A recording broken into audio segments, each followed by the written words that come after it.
पिछली क्लास में हमने चर्चा किया था अर्थव्यवस्था के क्षेत्र की। ठीक है, आज हम अर्थव्यवस्था को समझने के लिए कुछ महत्वपूर्ण शब्दावलियों की चर्चा करेंगे, इंपॉर्टेंट टर्म्स। क्लियर? आगे के जितने भी टॉपिक्स हैं उस पर जो मैं बात करूंगा ये शब्द बार बार आपके सामने आएंगे, तो उसको पढ़ने से पहले मैं चाह रहा हूं कि कुछ शब्दावलियों से आपको परिचित करा दिया जाए। ठीक है, क्लियर? ताकि उन चीजों को हम बहुत अच्छे से समझ सकें। चलिए लिखिए, बहुराष्ट्रीय कंपनी।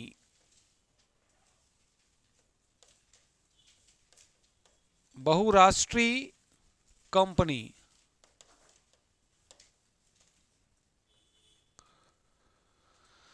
Multinational company. बहुराष्ट्रीय कंपनी किसे कहते हैं? ऐसी कंपनी, बहुराष्ट्रीय कंपनी एक ऐसी कंपनी है, ऐसी कंपनी जिनकी सेवा सुविधाएं, ऐसी कंपनी जिनकी सेवा सुविधाएं, सर्विसेज विभिन्न देशों में फैली होती हैं।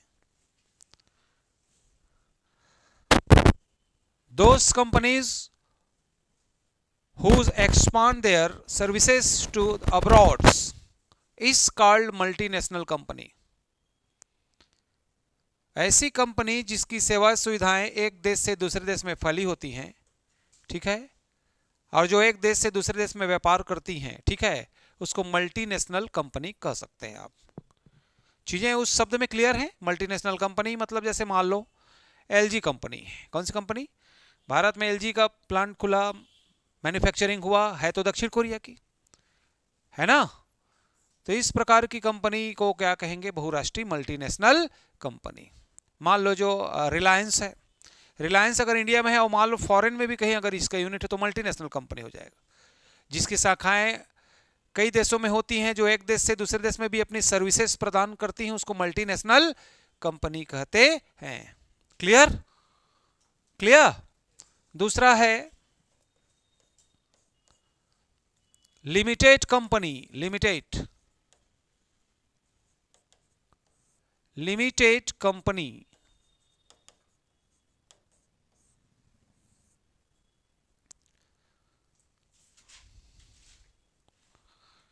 किसी कंपनी का शेयरधारक जब किसी कंपनी का शेयरधारक, स्टेक होल्डर, जब उस कंपनी के,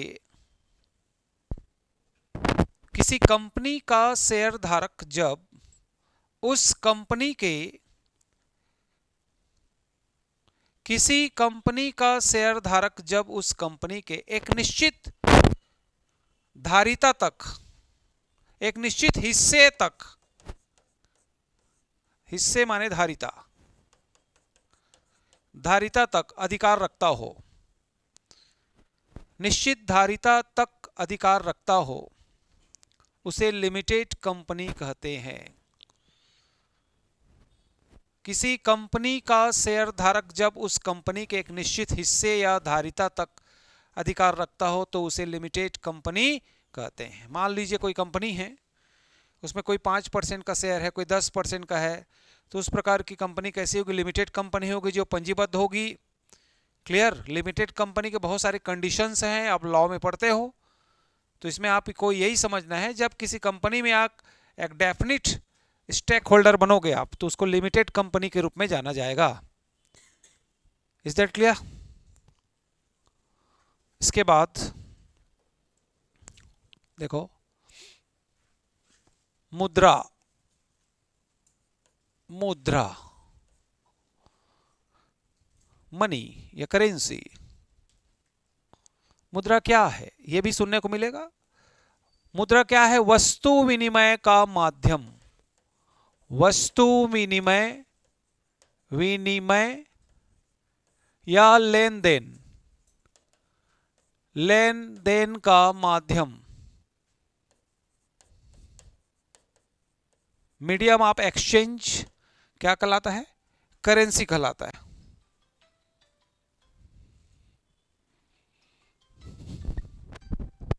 मुद्रा। लेन देन का माध्यम या वस्तु विनिमय का माध्यम क्या कहलाता है? करेंसी। मुद्रा जुड़ता है बाजार से। जब बाजार में किसी वस्तु का लेन देन किया जाता है और जिसके माध्यम से लेन देन किया जाता है उसको क्या कहते हैं? मुद्रा। ठीक है, मतलब लेन देन का मूलभूत आधार या माध्यम क्या है? मुद्रा, जिसको हम पैसे बोलते हैं, रुपये बोलते हैं। उसके बिना आप कभी भी कोई लेन देन नहीं कर सकते। क्लियर? इसके बाद देखो आगे मुद्रा में ही करेंसी है मुद्रा। हार्ड करेंसी, हार्ड करेंसी, ये भी सुनने को मिलेगा। हार्ड करेंसी को कठोर मुद्रा, कैसी मुद्रा कहते हैं? हार्ड करेंसी को कठोर मुद्रा, इसी को कहते हैं दुर्लभ मुद्रा, दुर्लभ मुद्रा कहते हैं। यह भी पूछा गया प्रश्न है ना। हार्ड करेंसी या दुर्लभ मुद्रा, जिसे पाना आसान ना हो, ऐसी मुद्रा, इसको उस रूप में परिभाषित नहीं करेंगे, दूसरे रूप में करेंगे। ऐसी मुद्रा जिसकी मांग अधिक, ऐसी मुद्रा जिसकी मांग अधिक और पूर्ति कम हो। डिमांड जो है अधिक हो और सप्लाई कम हो, मतलब whenever the demand is greater than its supply we can call it hard currency। दुर्लभ है, कठोर है, जिसे पाना उतना आसान नहीं है। अब तुम बोलोगे अमेरिका के डॉलर को ऑस्ट्रेलिया के डॉलर को रुपए से तुलना करोगे तो ऑस्ट्रेलियन डॉलर या अमेरिकन डॉलर तुम्हारे पास हो जरूरी नहीं है, वो कठोर मुद्रा है। हार्ड क्या? Hard currency. कैसी करेंसी? अर्थात उदाहरण में लिख लो आप, विकसित देशों की मुद्रा, डेवलप्ड कंट्रीज की जो करेंसी है उसको हम हार्ड करेंसी कहते हैं। ठीक है, विकसित देशों की मुद्रा को हार्ड करेंसी कहते हैं। लिख लो आप, जर्मनी, जापान, फ्रांस, अमेरिका, वो एग्जाम्पल है, विकसित देश हैं। अमेरिका, रूस, जर्मनी, जापान। ठीक है, हार्ड करेंसी। जस्ट इसके अपोजिट में आएंगे तो है soft currency. Soft, soft currency. Soft currency माने इसको बोलेंगे कठोर, माने सुलभ मुद्रा, दुर्लभ का उल्टा सुलभ, या कठोर का उल्टा सस्ती मुद्रा। सस्ती मुद्रा, सॉफ्ट, सॉफ्ट हो, उल्टा कर दो डेफिनेशन को। ऐसी मुद्रा जिसकी मांग कम और पूर्ति अधिक होती है। जिसकी मांग कम होगी और पूर्ति अधिक होगी, मतलब बाजार में आसानी से उपलब्ध होती हो। पूर्ति हो रहा है मतलब बाजार में आसानी से हो, उसकी उपलब्धता सुनिश्चित हो जाएगी। समझ में रहे? You will ensure to get it, कि तुमको आसानी से कोई रुपया वगैरह मिल जाएगा। नेपाली रुपया, पाकिस्तानी रुपया, इंडियन करेंसी, क्लियर, अफगानी रुपी। अर्थात विकासशील देशों की मुद्रा को क्या कहते हैं? सस्ती मुद्रा या soft currency. Is that clear? जिसे पाना आसान हो, जिसका विनिमय आसानी से किया जा सके, ठीक है, उसे क्या बोलेंगे? सस्ती मुद्रा या सुलभ। सुलभ माने जो आसानी से प्राप्त हो सके, उसको सॉफ्ट करेंसी या सस्ती मुद्रा कहते हैं। अपोजिट डेफिनेशन है इसका, याद रखिए। हार्ड करेंसी माने जिसकी मांग अधिक, पूर्ति कम, आसानी से कोई भी व्यक्ति से पा नहीं सकता। विकसित देशों की मुद्रा है। आप लोग बात देख ले, डॉलर है क्या, येन है क्या, रूबल है क्या, पाउंड स्टर्लिंग है क्या? नहीं है, लेकिन रुपया बस है, विकासशील देश के हैं। ऐसी मुद्रा जिसकी मांग कम और पूर्ति अधिक होती है, उसको क्या बोलते हैं? सस्ती मुद्रा या सुलभ मुद्रा। विकासशील देशों की मुद्रा को क्या बोलते हैं? Soft currency. एग्जाम्पल, भारत ले लो, भारत, नेपाल, बांग्लादेश, माने सार्क देश समझ लो, पड़ोसी देश, विकासशील। अब भूटान तो ले नहीं सकते क्योंकि गरीब देश है। क्या है?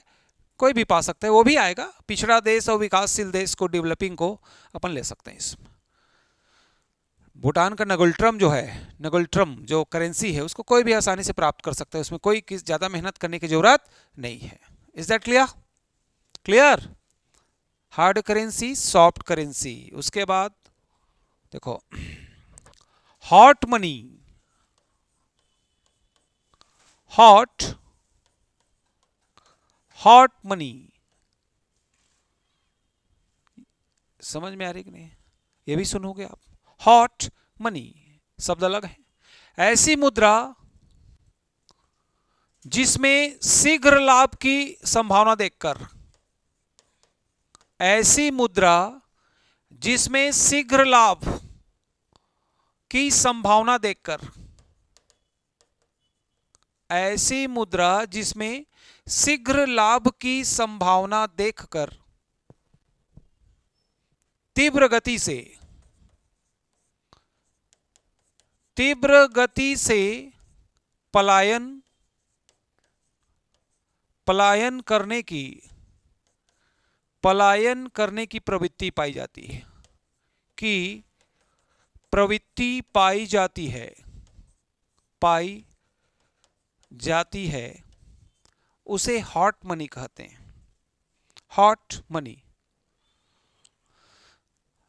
ऐसी मुद्रा जिसमें शीघ्र लाभ की संभावना देखकर तीव्र गति से पलायन करने की प्रवृत्ति पाई जाती है, उसे क्या कहते हैं? Hot money. जैसे उदाहरण, एग्जाम्पल, इसमें लोगे साहूकारों का धन, साहूकारों का धन मनी, या FII, इसको बोलते हैं पोर्टफोलियो निवेश।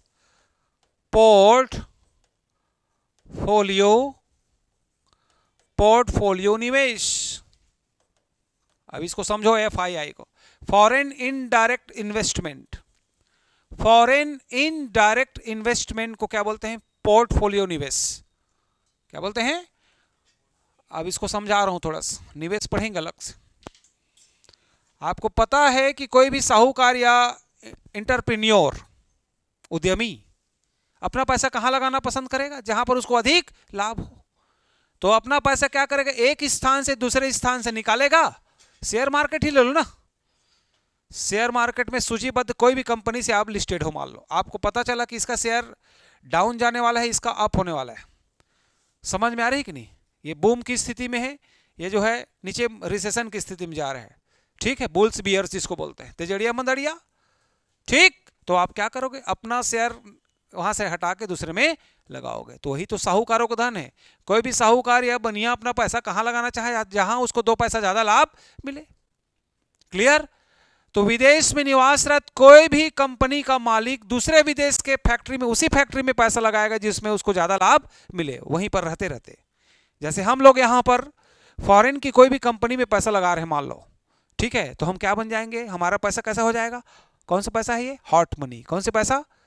हॉट मनी अपने आप तय कर लेता है, समझ में आ रही, उसको कहां पर लगना है। इसीलिए उसको साहूकारों का धन कहते हैं, पोर्टफोलियो निवेश कहते हैं, या उसी को बोलते हैं FII। क्या कहते हैं? सरल शब्दों में समझ में आ रही? ऐसी मुद्रा, माने मुद्रा के बारे में ही बात कर रहे हैं, भले साहूकारों का है वो, जिसमें शीघ्र लाभ की संभावना देखकर तेज पलायन करने की प्रवृत्ति पाई जाती है। माने एक स्थान पर स्थिर नहीं रहता, लक्ष्मी टाइप। कहीं पर अगर 2% दे रहे हैं, कोई 4 देगा तो क्या करोगे आप? तुरंत ट्रांसफर करोगे, चेंज कर दोगे, आप दूसरे कंपनी में लगा दोगे। लगाओगे कि नहीं? वैसी मुद्रा क्या कहलाती? Hot money. इन्वेस्टर के मामले में विदेश में नहीं, कोई भी स्थापित खुद जाकर अगर पैसा लगा रहे तो FDI है। खुद लगा रहे हो, खुद डेवलप कर रहे इंफ्रास्ट्रक्चर, तो FDI होता है, फॉरेन डायरेक्ट इन्वेस्टमेंट जिसको बोलते हैं, विदेशी प्रत्यक्ष निवेश। और पहले से पूर्व में स्थापित कोई कंपनी है, उसमें आप शेयर खरीद रहे हो, तो क्या कहलाता है? पोर्टफोलियो निवेश या फॉरेन इनडायरेक्ट इन्वेस्टमेंट, विदेशी अप्रत्यक्ष निवेश। उसी को FII कहते हैं, या पोर्टफोलियो निवेश। उसी को साहूकारों को धन के रूप में ले लो आप। क्लियर हुआ? अरे अपने ऊपर लेके देख लो ना। तुमको कोई बोले कि 100 का 200 हो जाएगा 1 महीने में, और कोई बोल रहे 100 का 150 हो जाएगा, किस में लगाओगे? 150 में लगाओ कि 200? 200 में। पहले 150 में लगा है, अचानक कोई बोला तुमको 100 का 200 फायदा होगा, किस में लगाओगे? 200। बस रेट ऑफ इंटरेस्ट 7.5 है, कोई बोलता 7.9 है, तो किस में लगाओगे? 7. अब समझे? Hot money. क्या? Hot money. ठीक है, उसके बाद आगे उष्ण मुद्रा। उष्ण मुद्रा ये भी गर्म टाइप लग रहा है। उष्ण माने ऐसी मुद्रा जिसके जिसकी विनिमय दर, कौन सा दर? विनिमय दर गिरने की संभावना होती है बहुत जल्द। निकट भविष्य में जिसके विनिमय दर गिरने की संभावना हो, एक्सचेंज रेट, उसको उष्ण मुद्रा कहते हैं। उष्ण मुद्रा ऐसी मुद्रा जिसकी विनिमय दर तेज गति से आगे चलकर गिरने की संभावना हो, ठीक है, उसको क्या बोलते हैं? उष्ण मुद्रा। एक शब्द को पकड़िए, उष्ण मुद्रा माने विनिमय दर गिरने की संभावना। मतलब आप मान लो क्या रखे हो, यूरो रखे हो, और एक तरफ क्या रखे, डॉलर रखे हो, और यूरो डॉलर में देख लो कौन स्ट्रांग है दोनों में? डॉलर होगा कि यूरो होगा? या मान लो डॉलर है और एक जगह रुपया है, तो किसका विनिमय दर गिर सकता है? रुपये का। तो ऐसी मुद्रा को क्या बोलेंगे? उष्ण मुद्रा। कौन सी मुद्रा? विकसित देशों की मुद्रा की तुलना में विकासशील देशों की मुद्रा को क्या बोलते हैं? उष्ण मुद्रा। उसका एक्सचेंज रेट डाउन हो सकता है लेकिन डॉलर का नहीं होगा कभी भी। डॉलर का वैल्यू हमेशा जो है रुपए से ज्यादा ही होगा। ऐसे करेंसी को क्या बोलते हैं? उष्ण मुद्रा। उष्ण। चीजें क्लियर हो रही है?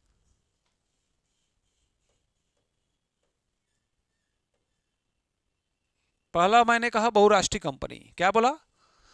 बहुराष्ट्रीय कंपनी। सुन लिए रहो, बार बार इकोनॉमिक्स के टर्मिनोलॉजी सुनने का मौका नहीं मिलेगा। ऐसी कंपनी जिसकी सेवा सुविधाएं एक देश से दूसरे देश में निर्बाध रूप से चलती रहती हैं या विभिन्न देशों में फैली होती हैं, उसको क्या बोलते हैं? Multinational company. मल्टीनेशनल कंपनी माने इंटरनेशनल लेवल पर कई देश में रहेगा इसका ब्रांचेस। लिमिटेड कंपनी माने शेयर बाजार में नामांकित कोई भी शेयर धारक जब उस कंपनी में एक निश्चित हिस्से का शेयर रखता हो या धारिता रखता हो तो उसको कौन सी कंपनी बोलेंगे? Limited company. Limited company share issue करती है और उसका एक निश्चित हिस्सा आप खरीद रहे हो, मान लो 2%, 1%, 5%, तो आप क्या कहलाओगे? उस लिमिटेड कंपनी के स्टेक होल्डर कहलाओगे। क्लियर हुआ? स्टॉक होल्डर कहलाओगे। ठीक है, दो चीज बताया। उसके बाद मैंने क्या बात की? मुद्रा। ठीक है, वस्तु विनिमय का माध्यम या बाजार में लेन देन का औपचारिक माध्यम, औपचारिक फॉर्मल मीडियम क्या कहलाता है? मुद्रा। बाजार में क्रेता और विक्रेता के बीच, और उसको क्लियर कर रहा हूं, क्रेता और सेलर और बायर के बीच, सेलर और या बायर और सेलर के बीच जो मीडियम होता है, the medium between buyer and seller is called currency in the market. In the समझ, currency is the base of between buyer and seller in the market. ठीक है, it is the medium of exchange. It is the medium of exchange. एक वस्तु के बदले कई वस्तु ले रहे हो मान लो, तो मुद्रा के माध्यम से तो ले रहे हो। समझ में आ रही है कि? मान लो किसी को वहां कहा तुमने, ए भैया 200 का गुड़ा खो देना, इज दैट क्लियर? कोई भी सामान मांग रहे हो आप, मान लो 2 किलो चीनी देना, तो एक वस्तु देकर कई प्रकार की वस्तुएं ले रहे हो। क्लियर? और तो आजकल जो है प्लास्टिक मनी आ गया है। कौन सी मनी? डायरेक्ट आपको एग्जांपल दे रहा हूं। हाँ, बने निकाले थे। हाँ, डिजिटल ही बोलो। अब प्लास्टिक मनी के रूप में एक समय आया था शुरू में। जो एटीएम कार्ड है ना, ये क्या है, अगर प्लास्टिक का रूप नहीं दिया जाएगा तो खराब ही होगा, इसलिए इसको प्लास्टिक के रूप में दे। डिजिटल तो ही है ये। Is that clear? चलें, आप लोग फर्स्ट डे क्या बताओ?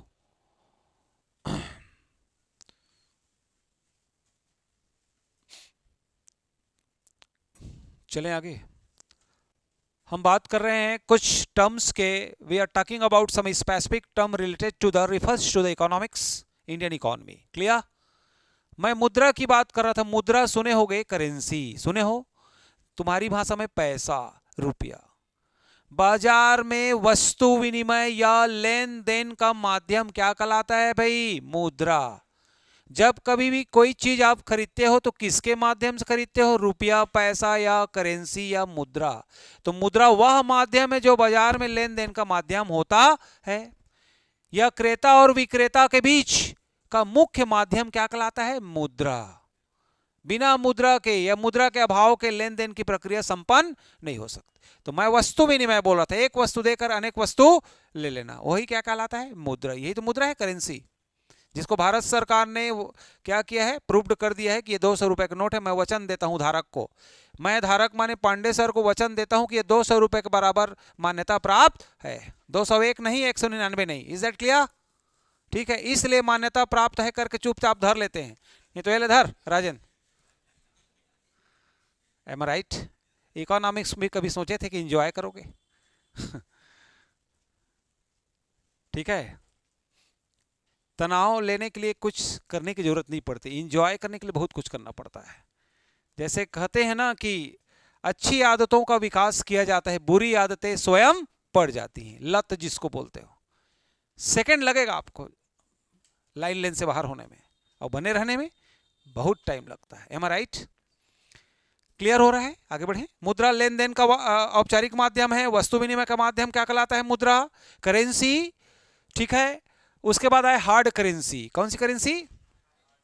जो लिख नहीं पाए वो लोग देख लेना, मैं रिपीट कर रहा हूं। हार्ड करेंसी माने, जिसको हार्ड माने कठोर, कठोर माने दुर्लभ। एक ऐसी करेंसी या मुद्रा, समझ में आ रही कि नहीं, जिसे आसानी से प्राप्त न किया जा सके, अन्य शब्दों में, या जिसकी मांग अधिक और पूर्ति कम हो। इसको डिमांड और सप्लाई के बेस पर ही डिफाइन करना है। समझ में आ रहा है? जैसे पूछेगा हार्ड करेंसी में होता है मांग अधिक पूर्ति कम, ऐसा करके घुमाएगा तुमको, मांग अधिक पूर्ति कम, मांग कम पूर्ति अधिक, दोनों बराबर, दोनों अधिक दोनों कम, ऐसा हो सकता है कि नहीं? 4 ऑप्शन, मांग अधिक पूर्ति कम। क्लियर? हाँ, ठीक है। हार्ड करेंसी जिसकी मांग अधिक और पूर्ति कम हो, अर्थात जिसे पाना उतना आसान ना हो, कठिन हो, कठोर हो, उसको क्या बोलते हैं? Hard currency. कैसे देशों की मुद्रा कहेंगे? विकसित, विकसित देशों, डेवलप्ड कंट्रीज के करेंसी को क्या बोलते हैं? Hard currency. जैसे अमेरिका, अमेरिका का डॉलर, ऑस्ट्रेलिया का डॉलर, जापान का येन, समझ में आ रहा है? यूरोपियन कंट्री का यूरो, इसे कोई भी व्यक्ति आसानी से प्राप्त नहीं कर सकता, इसलिए इसको क्या बोलते हैं? हार्ड करेंसी या कठोर मुद्रा या दुर्लभ मुद्रा। दुर्लभ मतलब नाम से स्पष्ट है, जो आसानी से उपलब्ध ना हो। अपोजिट, सुलभ मुद्रा, सॉफ्ट करेंसी, सुलभ या सस्ती मुद्रा। जिसकी मांग कम, उल्टा कर दो, मांग, demand is less than it's supply. जब किसी मुद्रा की मांग उसकी आपूर्ति की तुलना में कम हो, सप्लाई की तुलना में, उसको क्या बोलते हैं? सॉफ्ट करेंसी या सुलभ मुद्रा या सस्ती मुद्रा। सुलभ है, आसानी से प्राप्त कर रहे हो। सस्ता होता है जनरली ये, जैसे रुपया, बांग्लादेश का टका, भूटान का नगुल्ट्रम, अफगानिस्तान का अफगानी रुपया, बांग्लादेश का। लिखते चलना तो थोड़ा एग्जाम्पल से क्लियर होगा। रिट्टा का है, टके शेर भाजी, टके शेर खाजा, अंधेर नगरी चौपाट, भारतेंदु हरिश्चंद्र की रचना अंधेर नगरी, सिर्फ अंधेर नगरी, भारत दुर्दशा, सुने हो? क्लियर? चलूं आगे। बांग्लादेश का टका, भारत, पाकिस्तान, मालदीव, इंडोनेशिया रुपया, अफगानिस्तान का रुपया, बांग्लादेश का टका। अर्थात विकासशील देश, डेवलपिंग कंट्रीज की करेंसी को क्या बोलते हैं? सॉफ्ट करेंसी, सस्ती मुद्रा या सुलभ मुद्रा। क्लियर हो रहा है? दोनों को ऑपोजिट करना, मांग अधिक पूर्ति कम, मांग कम पूर्ति अधिक। इकोनॉमिक्स बिल्कुल प्रैक्टिकल है। मार्केट में आप अपने आप को क्या बनाओगे? कभी क्रेता, कभी विक्रेता, कभी उत्पादक, कभी उपभोक्ता, बस। और आप कहां रहोगे? बाजार में। कहां रहोगे? करेंसी तुम्हारे जेब में रहेगा, मांग और पूर्ति तुम्हारे आसपास रहेगा, तुम ही प्रोड्यूसर, तुम ही कंज्यूमर। क्लियर? तो इसलिए ऐसा फील करोगे तो बहुत जल्दी समझ में आएगा, ज्यादा रटने की जरूरत नहीं पड़ेगी। इसलिए कुछ कुछ टर्म्स को देखो आप।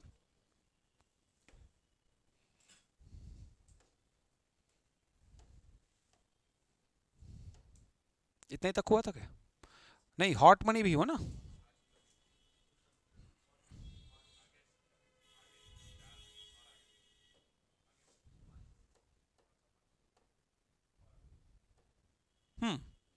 हॉट मनी, हॉट मनी, समझ में आ रही है कि नहीं?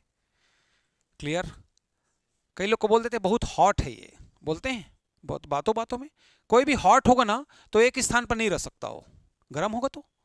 कोई भी चीज गर्म है तो एक अपना स्थान बदलेगी, सेम यहां पर है। हॉट मनी ऐसी मुद्रा जिसमें शीघ्र लाभ माने ज्यादा लाभ, शीघ्र लाभ, त्वरित लाभ की संभावना देखकर तीव्र गति से पलायन करने की प्रवृत्ति पाई जाती है। माने एक स्थान पर नहीं रहता हो, मतलब जहां ज्यादा लाभ होगा वहीं वो पैसा लग जाएगा। उसको क्या बोलते हैं? Hot money. क्या बोलते हैं? ऐसी मुद्रा जिसमें शीघ्र लाभ की संभावना देखकर तीव्र गति से एकदम फास्टेस्ट पलायन करने की प्रवृत्ति पाई जाती है, उसको क्या बोलते हैं? Hot money. उदाहरण दिया हूं साहूकारों का धन या FII। क्या बोला हूं? FII, foreign indirect investment, portfolio निवेश, संस्थागत निवेश। सुने हो शब्द को, आगे सुनोगे निवेश में, इन्वेस्टमेंट पढ़ेंगे। कोई भी व्यक्ति अपना पैसा या धन या रुपया उसी कंपनी या स्थान या बैंक में लगाना चाहेगा जहां उसको अधिकतम ब्याज दर, इंटरेस्ट रेट ऑफ इंटरेस्ट मिले, शेयर मिले। तो ऐसे मुद्रा को, करेंसी को क्या बोलते हैं? Hot money. जो कि स्थान पर नहीं टिकता, अधिक से अधिक लाभ जहां दिखता है अपने आप वहां जाकर सेट हो जाता है, ये आदमी वहां लगा देता है। क्लियर? क्लियर? Hot money. उसके बाद आता है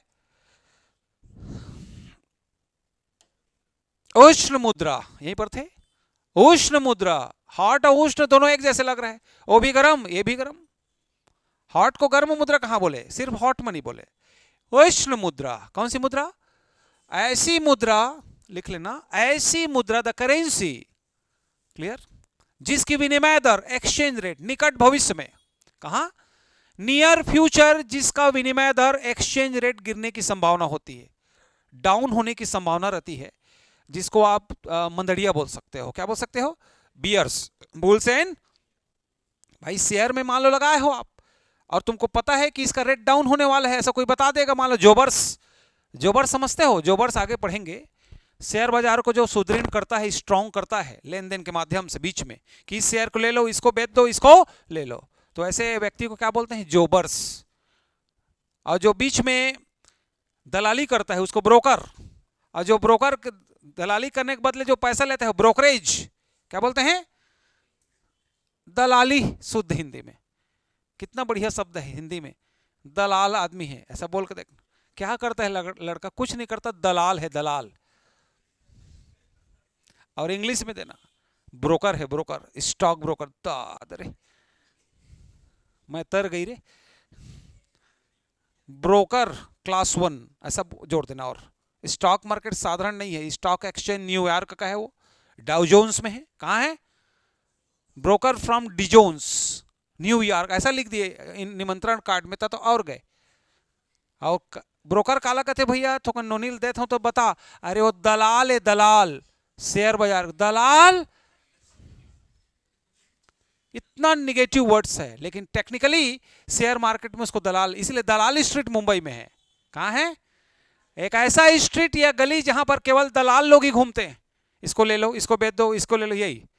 समझ में आ रहे? वो बहुत बड़ा जॉब है ना वहां पर। अभी मेरे को बैंगलोर से फोन आया था, इसको ले लो, इसको बेच दो, मिला था एक ऑनलाइन में।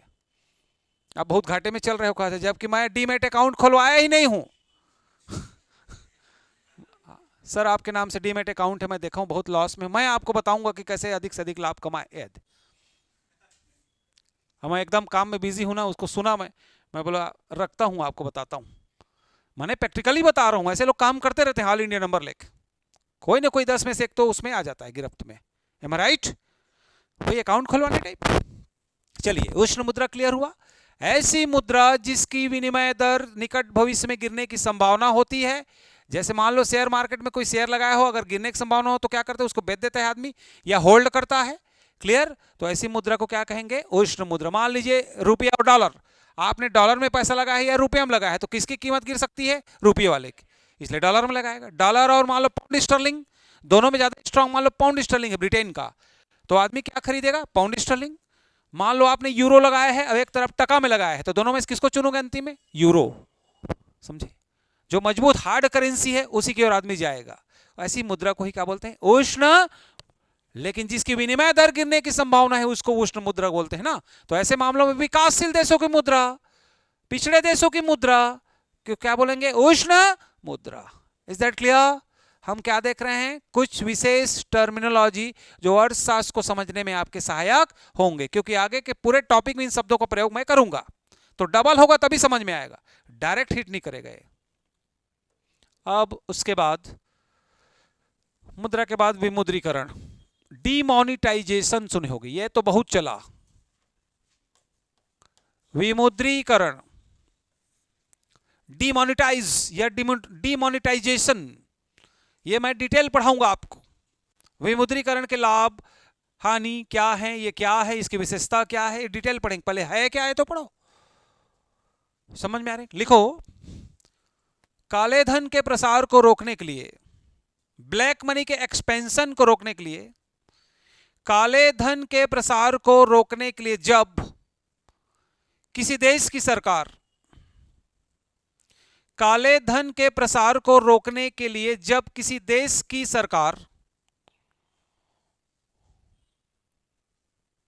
काले धन के प्रसार को रोकने के लिए जब किसी देश की सरकार पुरानी मुद्रा को समाप्त कर,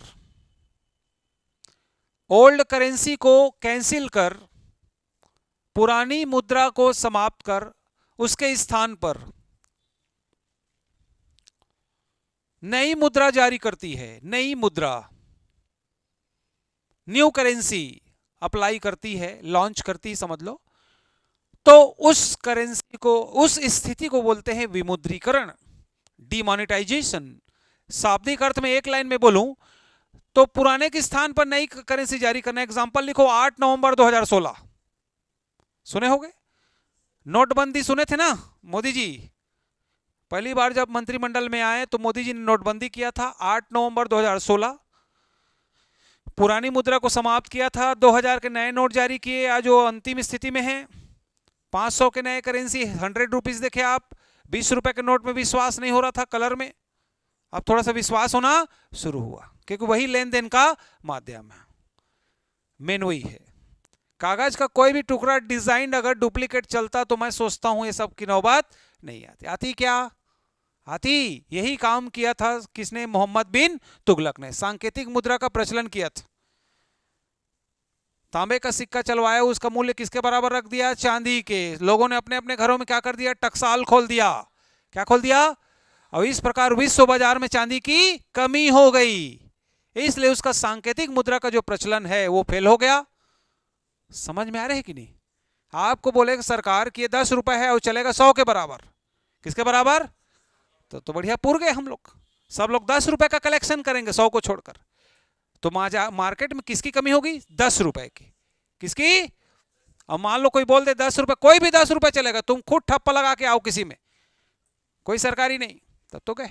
यही हुआ था उस समय, इसलिए तुगलक को पागल सुल्तान कहते थे। देखो मैंने कैसे किया हिस्ट्री कनेक्ट किया। सांकेतिक मुद्रा के असफलता के कारण पूछा जा चुका है पीएससी मेंस में, याद रखना, आगे पढ़ाऊंगा मैं, फरवरी से आपका हिस्ट्री शुरू हो जाएगा। क्लियर? फैब से एक नया बैच शुरू हो जाएगा इस परमेंस का, फिर यहां चलेगा। Be ready after 2 months maximum, ठीक है? क्लियर? चले आगे। हाँ, विमुद्रीकरण क्लियर हो गया। पुरानी मुद्रा को समाप्त कर नई मुद्रा जारी करना क्या कहलाता है? विमुद्रीकरण। एक समय 5000 का नोट चला, एक समय आया था कि 10,000 का नोट भी चला है, सुने हो? हिस्ट्री पलटो इकोनॉमिक्स का तो पता चलेगा सब चला है। अब 2000 का नोट, इसे काले धन का प्रसार रुक नहीं रहा था, बढ़ रहा था। एम आई राइट? कोई आदमी 2000 का नोट रखा है, एक ठो मान लो, उसको 1 लाख करने के लिए कितने 2000 नोट की जरूरत पड़ेगी ले जाने के लिए? बताओ। 50, 5 दूनी 10, 50 ठो नोट को धर के घूमते रहो, पता नहीं चलेगा।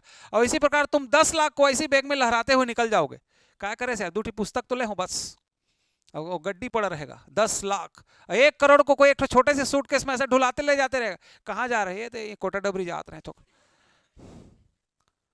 1 करोड़ रखा है छोटे से सूटकेस में, हवा ही नहीं लग रहा है, घूमने जा रहा हूं बोल रहे हो। नहीं तो 1 करोड़ को अगर तुम 100 रुपए के नोट से 1 करोड़ बनाओ, हालत खराब हो जाएगा, बोरे में धरना पड़ेगा। ये है काला धन का, ब्लैक मनी का एक्सपेंशन बढ़ता है अगर नोट का साइज बढ़ता है तो, याद रखना। इसलिए सरकार को चाहिए कि बड़ा नोट जारी ना करे। ले जाना तो बहुत आसान होगा, लेकिन ब्लैक मनी भी तो बढ़ेगा, बढ़ेगा कि नहीं? इसलिए सरकार ने अभी डिसीजन लिया कि 2000 का नोट अब हम समाप्त करने जा रहे हैं। तो शुरू ही क्यों किए थे, मेरा प्रश्न है। 8 नवंबर 2016 और 16/10/26 में 3 कम कर दो, समझ में 7 साल हुआ। कितने साल? जब बंद करना ही है तुरंत तो शुरू क्यों किए? ठीक है, जिसके पास ब्लैक मनी था उसको समाप्त करने के लिए किए हो आप। जैसे कोई 1000 का नोट रखा था, 1000 का नोट एक कमरे भर रखा है, जैसे ही मोदी सरकार ने घोषणा की 8 नवंबर 2016 से 1000 का नोट कागज का रद्दी बन गया। वो क्या बन गया? हाँ, एक निश्चित टाइम देगा इसको, इस समय तक एक्सचेंज कर सकते हो, तब तक वो रहेगा। अब उसमें अपने नौकर चाकर से लेकर हर आदमी के माध्यम से क्या करेगा, लाइन लगवाएगा। समझ में आ रहा है कि नहीं? 10 बंडल ले जाओगे तो एक बंडल तुम्हारा, 10 का एक, 10 का एक, वैसे किए होंगे। उसके बिना कोई धर के रिस्क नहीं लेगा। Is that clear? कैसे भी करके ब्लैक मनी को 1/9 रेशियो से कुछ तो चेंज करें भाई, नहीं तो रद्दी कागज बन जाएगा एक टाइम के बाद। Demonetisation, clear? ये वह अर्थव्यवस्था को क्या है, सुदृढ़ करता है, स्ट्रॉन्ग करता है। क्या करता है? काले धन का प्रसार को रोका जा सकता है, ब्लैक मनी कम होता है मार्केट। फायदे नुकसान भी देखेंगे, है ना आगे। ये शब्द क्लियर हुआ? विमुद्रीकरण। हार्ड करेंसी हमने देखा, सॉफ्ट करेंसी देखा हमने, हॉट मनी देखा, उष्ण मुद्रा देखा, मुद्रा का विमुद्रीकरण देखा, मुद्रा देखा। Is that clear? चलिए अब देखते हैं इन्फ्लेशन, मुद्रास्फीति। मुद्रास्फीति, इन्फ्लेशन,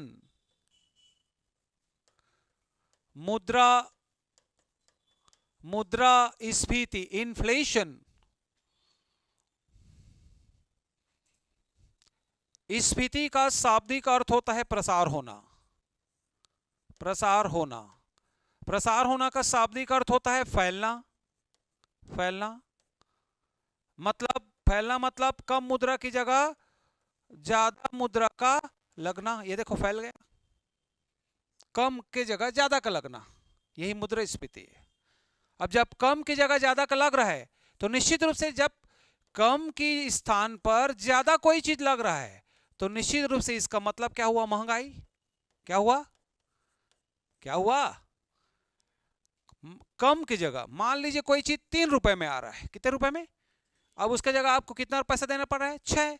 तो 3 दूनी 6, दुगना हो गया। तो वस्तु की कीमत बढ़ी कि घटी? बढ़ी।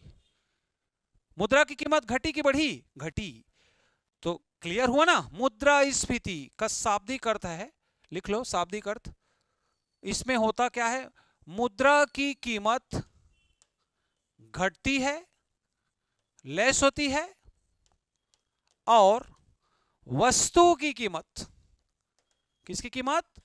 वस्तु की कीमत क्या होती है? क्या होगी? वस्तु कीमत बढ़ती है। पूछा गया प्रश्न, मोस्ट इंपॉर्टेंट इन्फ्लेशन। अभी डिटेल नहीं पढ़ा रहा हूं, केवल परिचय दे रहा हूं, introduce. I am just trying to introduce about the inflation currency to you. मुद्रास्फीति में होता है, पूछा गया प्रश्न, डायरेक्ट बता रहा हूं। मुद्रा की कीमत बढ़ती है, वस्तु की कीमत घटती है। मुद्रा की कीमत घटती है, वस्तु की कीमत बढ़ती है। पहले घटती है, बाद में बढ़ती है। दोनों बढ़ती है, दोनों घटती है। क्या चकरा गया दिमाग? कभी इकोनॉमिक्स नहीं पढ़े? काय काय कहा थे बहनी, काला अक्षर भैंस बराबर हो, ऐसा भी फील हो सकता है इकोनॉमिक्स नहीं पढ़ोगे तो। फिर अक्कड़ बक्कड़ करके 1 2 3 4 5 वंस आई काट अ फिश अलाइव करके लगा दिए, जय श्री राम कर। ठीक बोल रहा हूं कि नहीं? कई लोग ऐसे भी करते हैं, इकाई दहाई खेलते हैं वहीं पर, माइनस मार्किंग कम रहे या न रहे तो एक से एक जीव है ना। लेकिन अगर पढ़े रहोगे आप, डायरेक्ट ऑप्शन खोजोगे, मुद्रास्फीति की स्थिति में होता है मुद्रा की कीमत घटती है, वस्तु की कीमत बढ़ती है। इसलिए मैंने सिंबल बनाया है, कम मुद्रा के स्थान पर अधिक मुद्रा का लगना, माने समझ रहे हो, कीमत बढ़ रही है, वस्तु की कीमत बढ़ रही है, मुद्रा की कीमत घट रही। आज उदाहरण ले लो आप, जैसे मान लीजिए आप कोई आज कॉपी लेते हैं, हमारे समय में एक कॉपी 3 रुपए मिलता था, वही जो आज कितने मिलते हैं? 30 रुपए में। 3 सिक्के की जगह 30 करेंसी लगा रहे हो, 30 कॉइन्स। पहले का समोसा 2 रुपए मिलता था, 2 सिक्के। आज उसी समोसा को खरीदने के लिए प्लस 8 सिक्के, कितने? 2 + 8 कर रहे हो आप, इक्वल टू 10 हो रहा है। मतलब 2 की जगह आपने कितने सिक्के ज्यादा दिए? 8। तो वस्तु की महंगाई बढ़ चुकी है ना। ऐसी स्थिति को क्या बोलते हैं? मुद्रास्फीति, इन्फ्लेशन। स्फीति माने प्रसार होना, शाब्दिक अर्थ है कम मुद्रा के स्थान पर अधिक मुद्रा का लगना। क्लियर हुआ? मोस्ट इंपॉर्टेंट क्वेश्चन पूछा गया प्रश्न। अब इसमें लाभ हानि पूछता है, किसको होता है? एक तो अभी लिख लो, बाद में और बताऊं। मुद्रास्फीति में लाभ होता है, लाभ होता है, बेनिफिट्स कई बार पूछा गया। मुद्रास्फीति में किसको लाभ होता है? लाभ और हानि, लाभ और हानि समझ में आ रही कि नहीं? मुद्रास्फीति में किसको लाभ होगा? लेनदार को। किसको? किसको? लेनदार। और देनदार को क्या होगा? हानि होगी। लेनदार माने बारोवर, बारो माने उधार लेने वाला, और देनदार माने लेंडर। क्लियर? अब इसको एग्जांपल से समझ लो आप। किसको नुकसान होगा मुद्रास्फीति की स्थिति में? लाभ किसको होगा? जैसे मान लो तुमने मुझसे 100 रुपए उधार लिए। कितने रुपए? आज के डेट में तुमने 100 रुपए उधार लिए और 5 साल बाद तुम 100 रुपए लौटा रहे हो, तो कितना लौटा रहे हो पता है? 50। उस समय का, उस समय का, समझे? किसी से तुमने ब्याज पर मान लो जो भी पैसा लिया हुआ है, और मान लो 5 साल बाद उसकी कीमत क्या हो जा रहेगी? उतने ही गुना बढ़ जा रहेगी। मान लो 10,000 तुम किसी से उधार लिए हो और उसको 5 साल बाद तुम 11,000 लौटा रहे हो। कितना? 1,000 की वृद्धि, कितना माने वो 11,000 किसके बराबर हो जाएगा? 15,000। कितना बढ़ जाएगा कीमत उसकी? 15,000। Is that clear? तो जो देता है लेनदार है, ऋणी इसको बोलते हैं। क्या बोलते हैं? ऋणी। जो ऋण लेता है उसको फायदा होता है, और जो देता है उसको क्या होता है? हानि होती है। Is that clear? अब कैसे होता है थोड़ा सा फील करो। तुम उतने ही पैसे को लौटा रहे हो, मान लो किसी दिन भाई बोल 10,000 उधार देने, यार 10,000 दे दिया तुमने, बिना किसी ब्याज दर के दे दिया। 2 साल बाद लौटा रहे हो आप। कितने साल बाद? तो किसको फायदा हुआ है? 10,000 ही दिया मान लो, फायदा किसको हुआ? लेने वाले को, ऋणी को। और 10,000 तुम दे दिया, और उसी 10,000 को किसी बैंक में लगाते हो, 10 का क्या हो जाता है? 15, 12। तो नुकसान हुआ कि नहीं? ये होता है क्या है? मुद्रास्फीति में लाभ और हानि। इसी में और जोड़ सकते हो। लाभ किसको होता है? मान लो लेनदार लिखे हो, ऋण लिखे हो, ठीक है ना। अनिश्चित आय वर्ग को, इनडेफिनिट इनकम वाले को क्या होता है? बेनिफिट होता है, व्यापारी वर्ग। मुद्रास्फीति की स्थिति में किसको बेनिफिट होगा? अनिश्चित आय वर्ग, इनडेफिनिट इनकम करने वाले व्यक्ति को लाभ होगा। देख लो आप, एग्जांपल देख लो। महंगाई बढ़ी है। क्या बढ़ी है? मुद्रास्फीति का शाब्दिक अर्थ क्या है? महंगाई। महंगाई के दौरान अनिश्चित आय वर्ग माने बिजनेसमैन को लाभ होगा कि नुकसान होगा? बताओ। लाभ होगा। क्यों होगा पता है? वो क्या बोलेगा? दुकान जाओगे तो भैया प्याज का कितना किलो है? 30 मान लो, कल तो 10 था भैया, तो क्या बोलेगा? महंगाई बढ़ गई, तो 10 का क्या हो गया? 30। आज जा रहे हो कितना है? 60। तो क्या कर रहे हैं? महंगाई की का हवाला देके क्या कर रहे हैं? वस्तु की कीमत को क्या कर दे रहे हो? बढ़ा दे रहे हैं। कल 30 में बेच रहा था, 60 में बेच रहे हैं, परसों 80 में बेच रहा है। और उसको क्या किया है पता है? वो 30, 60, 80 के बीच में बफर स्टॉक क्या किया है? ये ब्लैक मार्केटिंग, ब्लैक मार्केटिंग। उसको पता है कि प्याज की कीमत बढ़ने वाली है, कहीं से पता चल गया कि वहां पर पानी कम गिरा है, नासिक में इस साल पानी कम गिरा है, तो क्या किया? ब्लैक मार्केटिंग के तहत क्या किया? स्टॉक कर लिया। जैसे दाल की कीमत बढ़ती है, प्याज की कीमत बढ़ती है, वो काले धन, काले बाजार के जो भी रहते हैं, काला बाजारी करते हैं, उन लोग क्या करते हैं? स्टॉक कर लेते हैं। तो मार्केट में जो है क्या कृत्रिम कमी पैदा हो जाती है, होती है ना, आर्टिफिशियल। ऐसा लगता है कि चीज नहीं है, जबकि वो कहाँ रहता है? गोदाम में। और जैसे ही कीमत बढ़ती, प्याज की 80-90 खोलते हैं। अब भी आया है ताजा नासिक का प्याज, मुझे 85 मिला है, मैं मूलधन में दे रहा हूं, ले लो। अब कितने में ले रहते हो? 20, 22। ये होता है बिजनेस। क्या होता है? इसलिए कई लोग, पहले के जमाने के लोग ना, उसके घर में जाकर जबरन उठा के बोलते, चल तोला कलेक्टर बना, मैं कमियां आदमी ना हो, चल मैं नौकरी नहीं करूंगा। नहीं करते थे पहले के बिजनेसमैन, व्यापारी वर्ग लोग। करते थे क्या? आज भी सिंधी समाज बहुत कम पाओगे, अग्रवाल समाज कम पाओगे। पैतृक बिजनेस है इनका, मजाल है, कुछ भी करे इन लोग का। बिल बनाने में वो जो चलेगा, बिल बना फटाफट कैलकुलेशन, उसी में अपना लाभ खोजते हैं। इसलिए मुद्रास्फीति की स्थिति में किसको लाभ होगा? अनिश्चित आय वर्ग। निम्न वर्ग को हानि होगी। निश्चित आय वर्ग लिख लो उल्टा, हानि डेफिनेट इनकम। अब नौकरी पैसा वाला आदमी है यार, 30,000 मंथली, प्याज की कीमत 80, दाल की कीमत 200, महंगाई बढ़ी है, तो उसका पेमेंट तो 30,000 है, लेकिन इंडेफिनिट इनकम व्यापारी वर्ग क्या है, उसको तो कीमत बढ़ाकर वसूल लिया। किसी दिन 1,000 कमा रहे, किसी दिन 10,000 कमा रहे, किसी दिन 15,000 कमा रहे, तो औसत इनकम तो 6-7 हजार हुआ डेली का, हुआ कि नहीं? तो किसको बेनिफिट होगा राजन? अनिश्चित आय वर्ग ऋणी को फायदा होगा, लेनदार को फायदा होगा, देनदार या डेफिनिट इनकम वाले सर्विस क्लास को हानि होगी, क्योंकि वस्तु की कीमत क्या है, लगातार बढ़ती गई, लेकिन उसका पेमेंट नहीं बढ़ा। कहां पेमेंट बढ़ा? 30 का केवल डीए 2 लगा दिए भाई राघवेंद्र भाई, कोई टेंशन नहीं, 2 डीए लगा दिए जुलाई और जनवरी में, दैट्स ऑल है। एक इंक्रीमेंट लगा दिए, उससे ज्यादा कैलकुलेशन कर ही नहीं सकते। कर सकते हो क्या? क्लियर? और बहुत किस्मत वाले रहे तो प्रमोशन मिल गया तो 1 ठो इंक्रीमेंट, और नहीं सही, और किस्मत वाले रहे तो पीएचडी कर लिए 2 इंक्रीमेंट मिल गए, उसके बाद कुछ नहीं कर सकते तुम अपना किसी चीज को स्लैब को चेंज करने के लिए, या तो सीधा टीचर से प्रोफेसर बनना पड़ेगा, असिस्टेंट प्रोफेसर। क्लियर? ये समझ में आए कि नहीं? सिंपल बता रहा हूं, अभी डिटेल नहीं बता रहा हूं, इतना समझे? मुद्रास्फीति, मुद्रा विकासशील देशों के लिए अल्प मुद्रास्फीति टॉनिक का काम करती, लिख लो विशेष। विकासशील देशों के लिए, विकासशील देशों के लिए अल्प मुद्रास्फीति माने मिनिमम महंगाई दर, कोष्टक में लिख लेना, अल्प मुद्रास्फीति माने मिनिमम महंगाई दर टॉनिक का कार्य करती है। टॉनिक,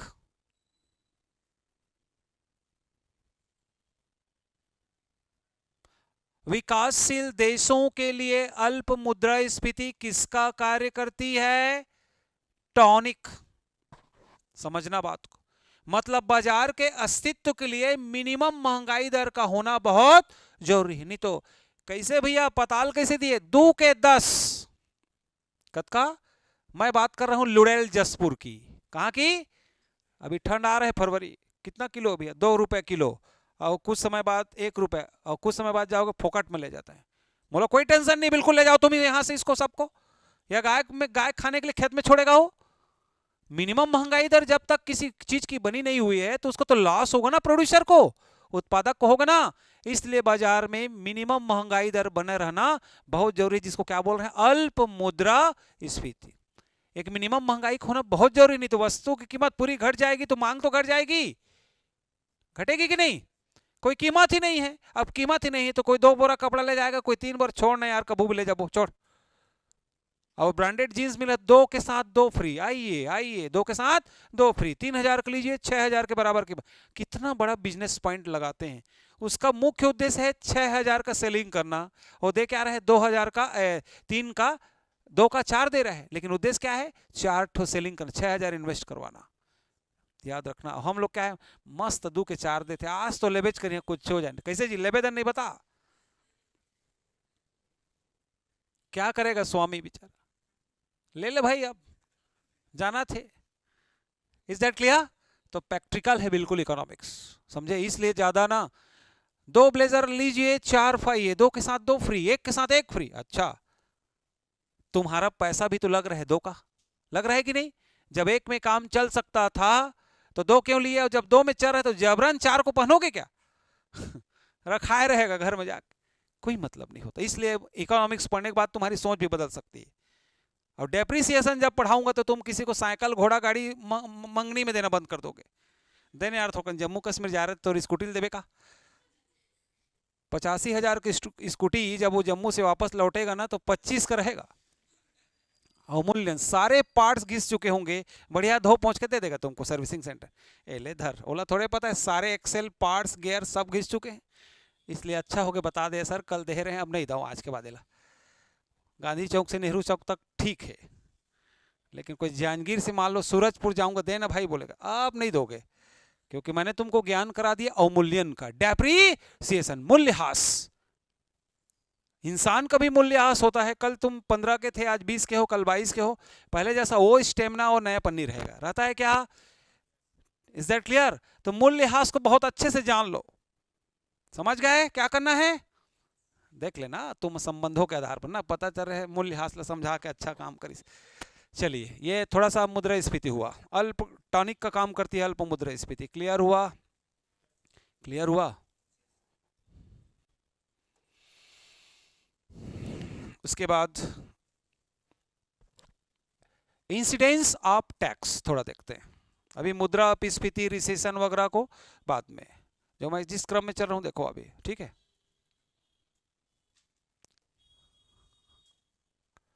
इंसिडेंस ऑफ टैक्स,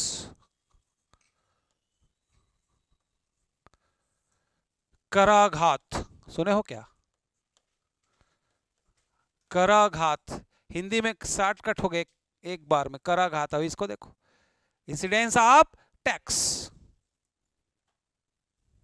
समझ में आ रहा है? लिखो, सरकार द्वारा लगाए गए कर का, सरकार द्वारा लगाए गए टैक्स का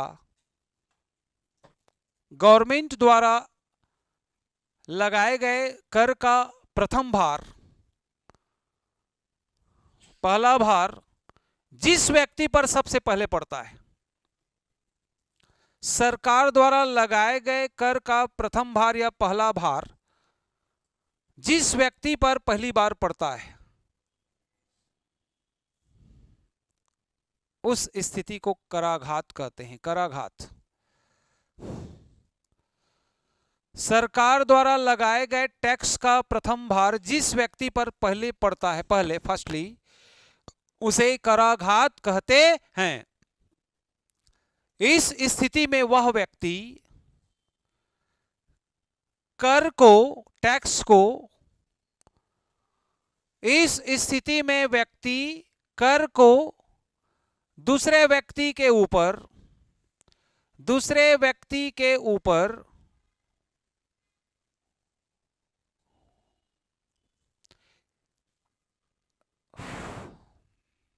अंतरित, अंतरित माने ट्रांसफर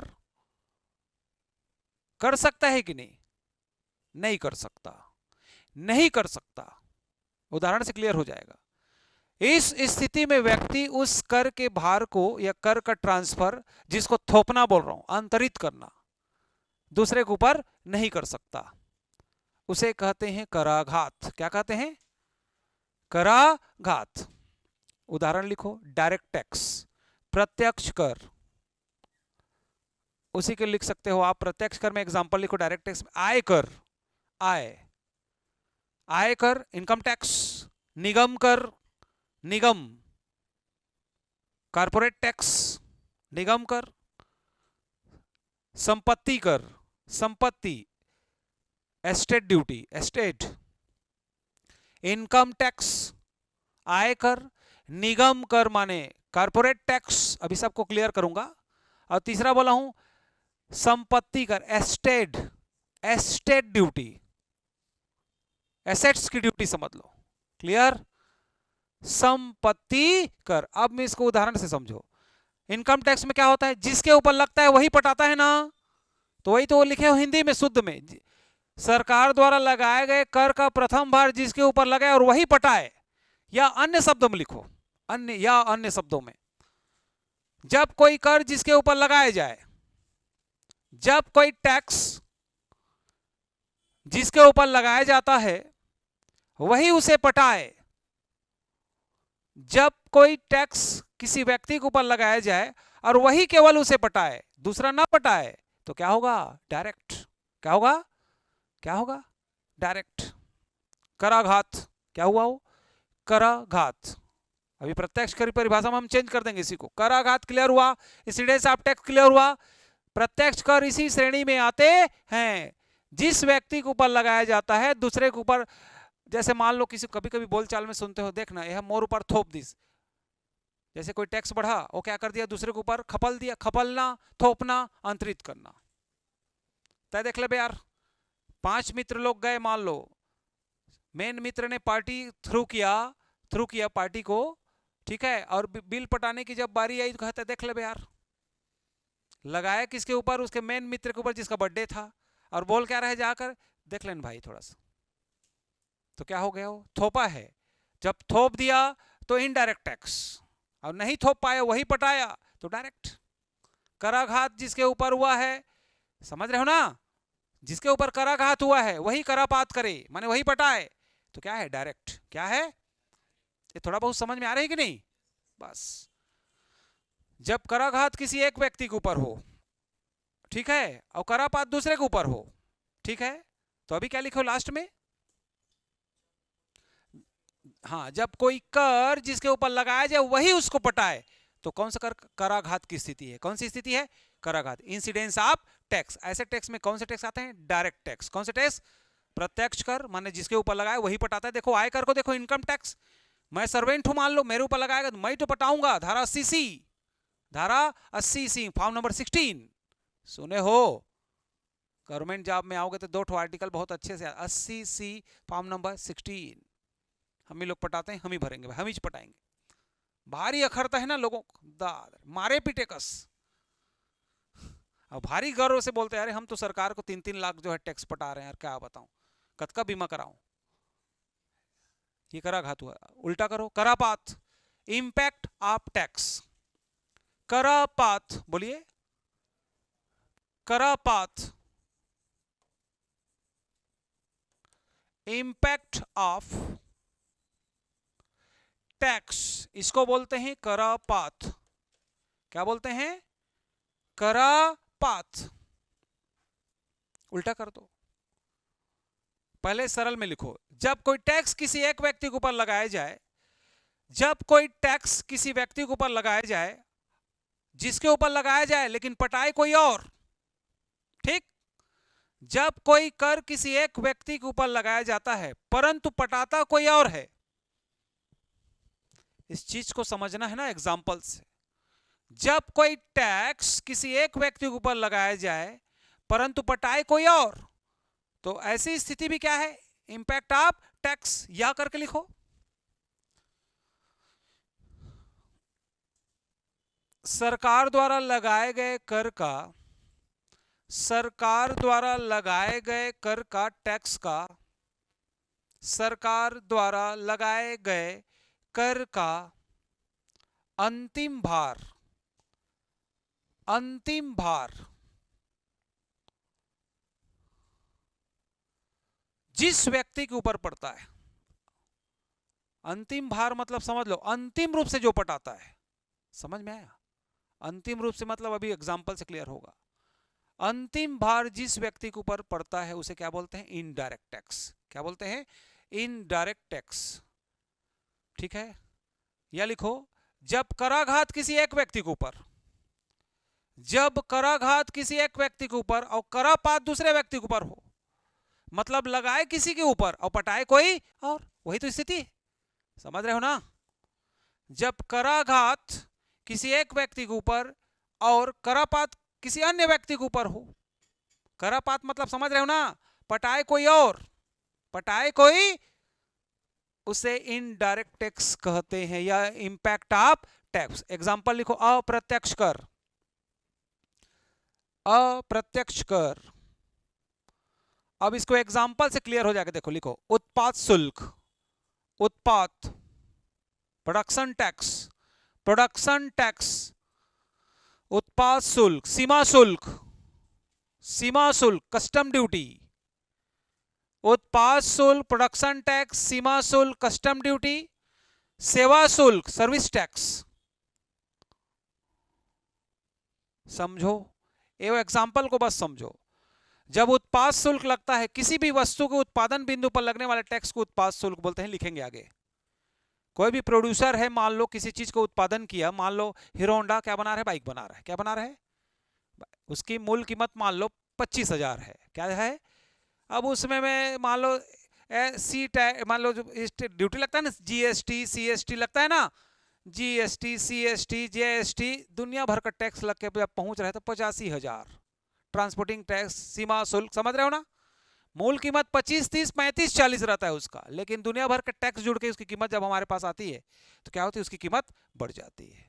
इसलिए आजकल आपको लोग बहुत डायरेक्ट जो है अमेज़न, नेटफ्लिक्स, ये वो से क्या कर डायरेक्ट ऑर्डर करके घर 200 से 250 का डिफरेंस होता है मार्केट से। किसी शैम्पू को मंगा के देखना आप, एम राइट।